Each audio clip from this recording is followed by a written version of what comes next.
हम लोग डीडीसीए में काफ़ी टाइम से कुछ कलेश चल रहे थे, अपने अपने आंतरिक कलेश कह सकते हैं हम इसको। और इसी कलेश को लेकर कुछ लोगों से अब बात करने वाले हैं हम, जो डीडीसी के मेंबर रह चुके हैं और मेंबर्स हैं अभी भी। तो चलिए सर, अब आप थोड़ा इंट्रोडक्शन दे दीजिए अपना, ताकि ऑडियंस भी थोड़ा सा जान पाए सर। बिल्कुल। मैं Sanjay Bhardwaj, ex director DDC और एक्स रणजी ट्रॉफी प्लेयर। मैं फूलचंद शर्मा, लाइफ मेंबर हूँ डीडीसी का और एक क्रिकेट कोच हूँ। मैं नवीन जिंदल, मेंबर डीडीसी है। मैं गौतम दत्ता, मैं पेशे से वकालत करता हूँ और डीडीसी का मतलब काउंसिल रह चुका हूँ काफ़ी साल तक। ओके सर, अब हम लोग जो यहाँ पर भी पर ये प्रोटेस्ट करने के लिए आए हैं, हम बता रहे हैं, मीडिया से इंटरेक्शन कर रहे हैं, तो ये किस मुद्दे को लेकर है? क्या आपकी प्रॉब्लम्स हैं जो हमको ये करने की जरूरत पड़ गई है? ऐसा कि हर साल 30 सितंबर को एजीएम होना चाहिए, एनुअल जनरल मीटिंग, जो कि ड्यू होता है और सुप्रीम कोर्ट की लोढ़ा कमेटी की रिकमेंडेशन के ऊपर होना चाहिए। तो इस बार नहीं हुआ और इन्होंने डीडीसी मैनेजमेंट ने 3 महीने की एक्सटेंशन ली क्योंकि 11 अक्टूबर इंडिया और साउथ अफ्रीका एक मैच था, उसकी वजह से एक एक्सटेंशन मिली, जो कि एक्सटेंशन जो खत्म हो जाएगी 31 दिसंबर 2022 को। उससे पहले पहले एजीएम होना चाहिए और उसी एजीएम में इलेक्शन भी होता है। और अभी उस प्रोसीजर को अगर आज भी शुरू करते हैं तो हम बड़ी मुश्किल से 31 दिसंबर से पहले कर पाएंगे, क्योंकि अकाउंट्स बनते हैं, अकाउंट भेजे जाते हैं सब मेंबर्स को, और फिर उसके बाद 21 दिन का नोटिस दिया जाता है, जिसमें कि नॉमिनेशंस होते हैं, सब कुछ होता है, और पूरे 4200 मेंबर्स को सब भेजा जाता है ये चीज़। तो उसके लिए कम से कम 40 से 45 दिन का प्रोसीजर है और अभी तक शुरू नहीं किया गया। और ये वो चीज़ ऐसा ना हो कि एजीएम ना कर पाए 31 से पहले, इस वजह से हम प्रोटेस्ट कर रहे हैं, पीसफुल प्रोटेस्ट डीडीसी के बाहर। तो कल आप लोग प्रोटेस्ट करने वाले हैं डीडीसी के बाहर, गेट नंबर 5 के पास, आई गेस। तो वहाँ पर आप प्रोटेस्ट करेंगे, वहाँ पर और कौन लोग आपके साथ जुड़े होंगे? हमारे साथ डीडीसी के बहुत सारे मेंबर्स जुड़ेंगे और जो एक्स ऑफिशियल्स भी हैं, जैसे कोई एक्स जॉइंट सेक्रेटरी हैं, एक्स डायरेक्टर्स हैं, वो सब हमारे साथ आके जुड़ेंगे। अब सर, अब बात करें कि इलेक्शंस नहीं हो रहे हैं, क्या कारण है सर जो इलेक्शन नहीं करवाए जा रहे हैं? सर आप बताइए कुछ। देखिए, कारण एजीएम से जुड़ा हुआ ही है जी अगर एजीएम होगा तो ही इलेक्शन होगा, जी। क्योंकि कंपनी के अंदर एजीएम में ही इलेक्शन होते हैं। और चूंकि आप एजीएम नहीं कर रहे हैं तो इलेक्शन कैसे करेंगे?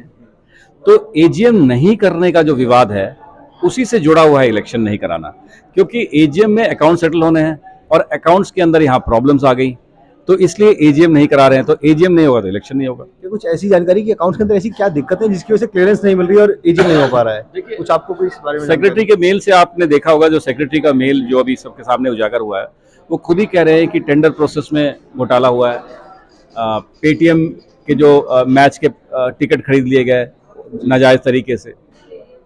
तो ये अकाउंट्स के प्रॉब्लम्स हैं, अकाउंट सेटल नहीं हो पाएगा।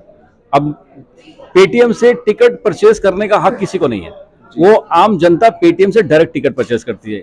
25 लाख के टिकट डीडी से नहीं परचेज कर सकती है, ना कोई डायरेक्टर परचेज कर सकता है। तो यहाँ ये परचेज हो गया, अब परचेज कर लिया, अब पेटीएम वाले पैसा मांग रहे हैं, तो ना वो डायरेक्टर दे सकता है ये पैसा अपने खाते से 1 नंबर में, ना डीडी से दे सकती है। तो ये गले का एक फांस है।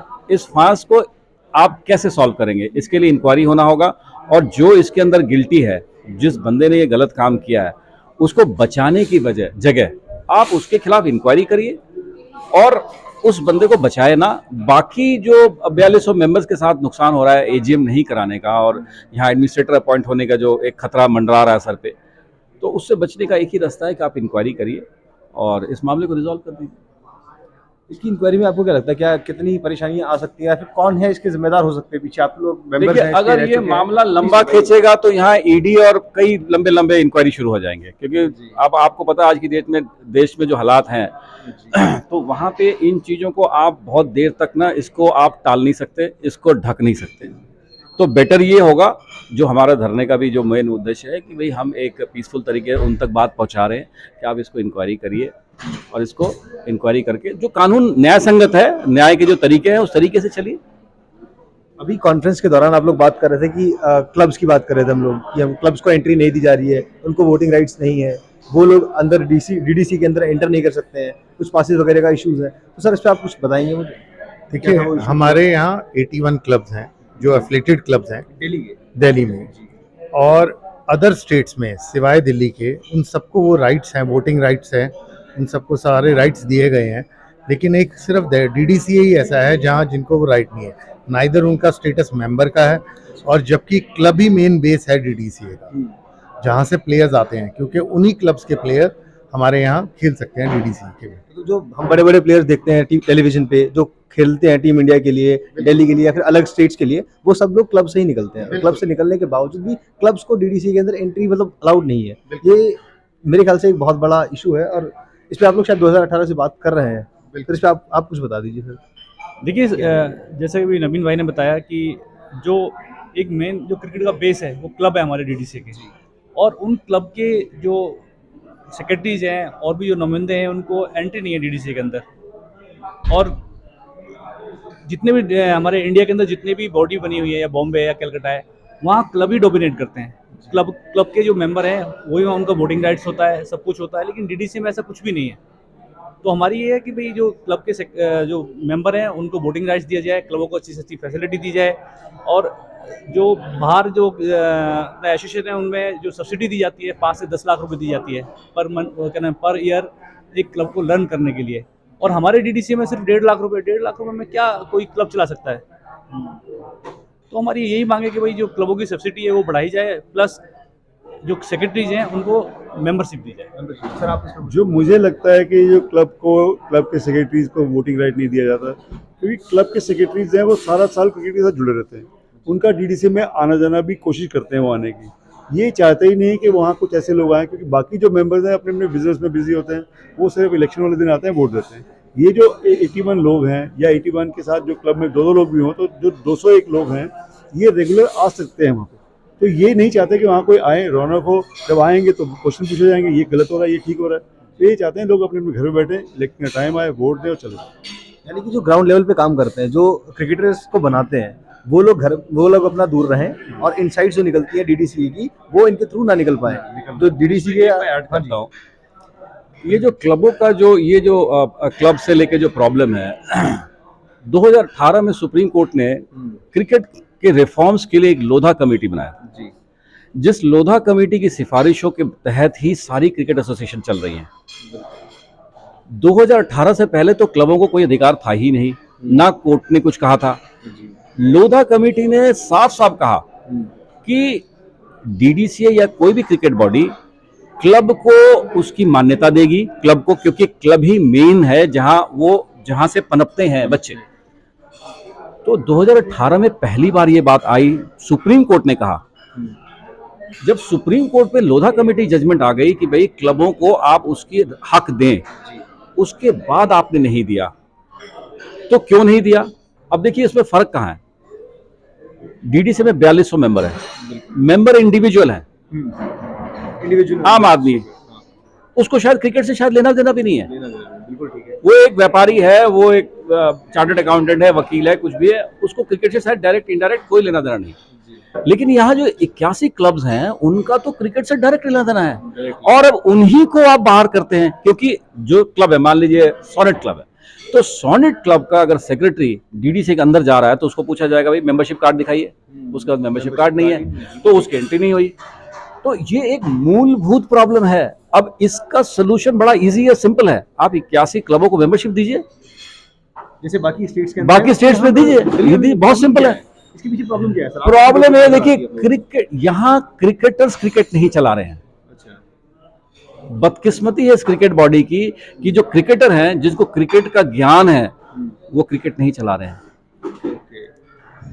आप समझ रहे हैं? अगर आप बॉडी के जो इलेक्टेड मेंबर्स हैं, जो आज गवर्निंग बॉडी में हैं, आप उनको देखिए, उनमें से कितने लोग क्रिकेट से जुड़े हुए हैं। संजय भाई हमारे क्रिकेट से जुड़े हुए हैं, एक्स डायरेक्टर रह चुके हैं, क्रिकेट डायरेक्टर थे। उसी तरह से हमारे सेक्रेटरी क्रिकेटर रह चुके हैं। लेकिन कई लोग ऐसे जो क्रिकेट से जिनका कोई नाता नहीं है। तो अब वो माइंडसेट है, ये माइंडसेट अब चेंज करना होगा। आप क्लब को आगे लाइए, क्लबों को मेंबरशिप दीजिए, क्लब आगे चलाएंगे तो आपके एसोसिएशन के फायदे की बात है। एसोसिएशन के खिलाफ नहीं है ये बल्कि एसोसिएशन के फायदे की बात हो रही है।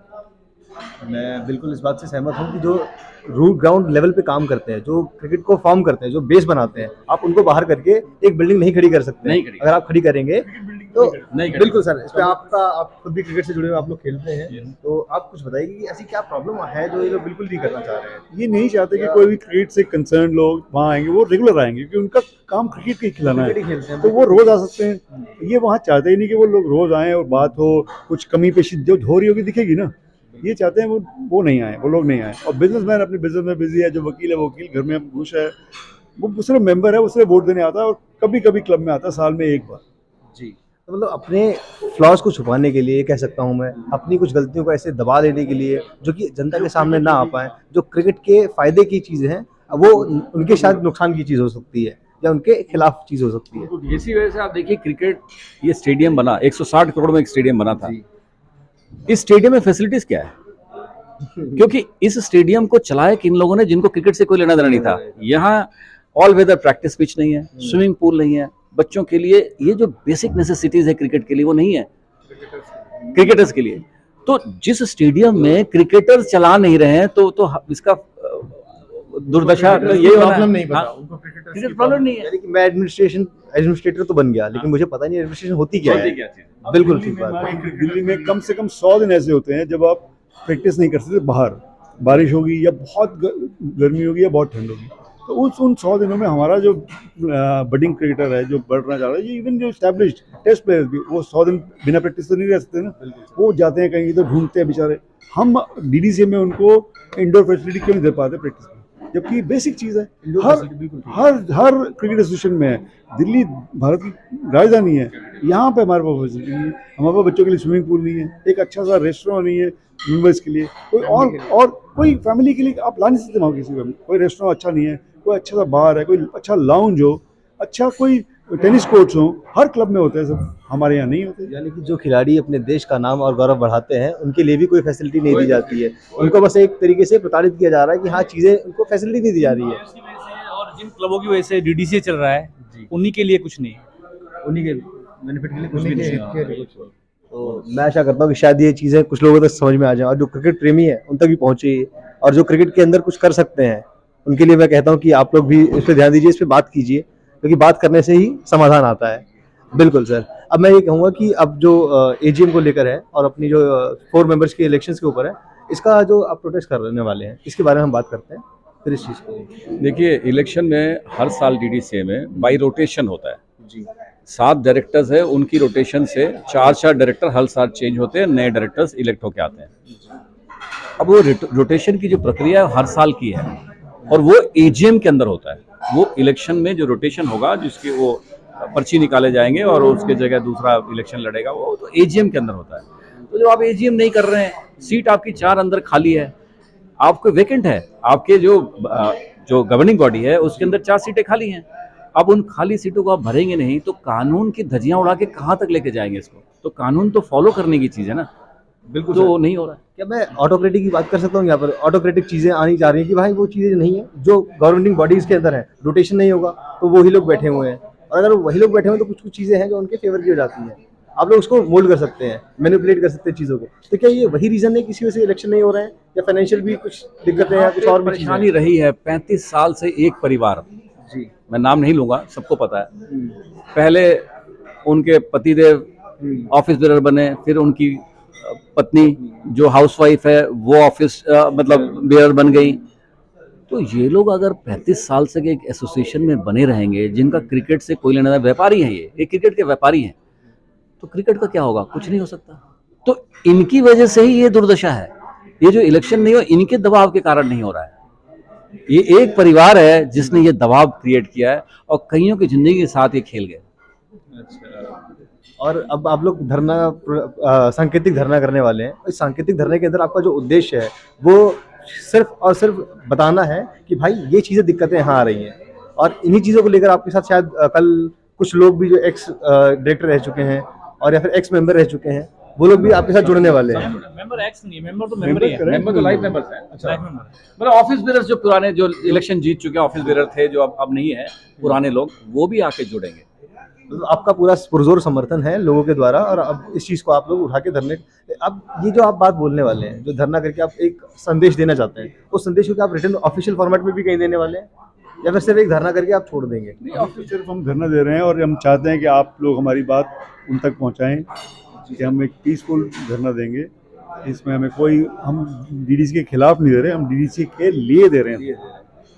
यानी कि आप अपनी ही जो जिस बॉडी में हैं आप लोग, उसी बॉडी को सिक्योर करने के लिए, इसी की सिक्योरिटी पर्पस के लिए, इसी को मेंटेन करने के लिए आप ये धरना देने वाले हैं। मैं डीडीसी के हित में ही हम काम कर रहे हैं, डीडीसी के हित में ही है ये।